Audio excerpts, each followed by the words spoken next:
On April 21st, 1989, Nintendo introduced its portable game console, Game Boy. I'm not sure anyone really understood just how monumental this date was when it happened. The system was pretty underwhelming, actually, what with its blurry, greenish monochrome screen. Of course, later in '89 it would launch in the US with a copy of Tetris right inside the box, so its potential popularity became clear pretty quickly.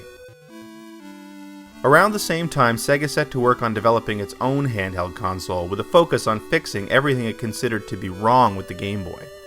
On October 6, 1990, Sega unleashed the Game Gear in Japan. And on the surface it really delivered. The Game Gear boasted a bigger screen than the Game Boy, it was backlit as opposed to Nintendo's reflective screen that required an outside light source, and it sported actual color rather than the 4 shades of sickly green on Nintendo's portable. A fact Sega relied on heavily in promotion of the unit in the United States. The Game Gear was basically a portable Master System. In fact, the architecture was so similar that it wasn't long before there was an adapter available to play Master System cartridges right on the Game Gear. Unfortunately, the compatibility didn't go the other way due to the much higher color palette on the portable system. Game Gear even had a TV tuner add-on which would allow users to watch their favorite shows right on the system, assuming they could pick up a signal with the included antenna.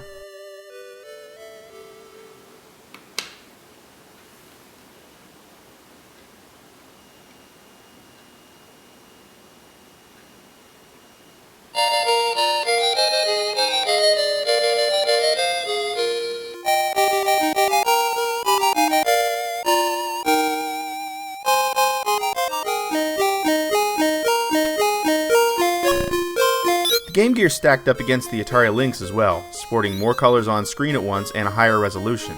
And best of all, it was cheaper than both the Lynx and NEC's Turbo Express. Alas, the Game Gear had 2 major flaws. First of all, the library just couldn't compete with Nintendo's. While the games were solid, and Sonic did make some great appearances on the system, the Game Boy's library was filled with names like Mario, Final Fantasy, Contra, Mega Man, and Castlevania. Not to mention Pokemon a few years later. More crippling, though, was the battery issue. That backlit color screen chewed through 6 AA batteries in a matter of 3 to 5 hours, while the less power-hungry Game Boy could make 4 AA batteries last closer to 20 hours, according to the stats you'll find on Wikipedia. The Game Gear really never stood a chance against the Game Boy.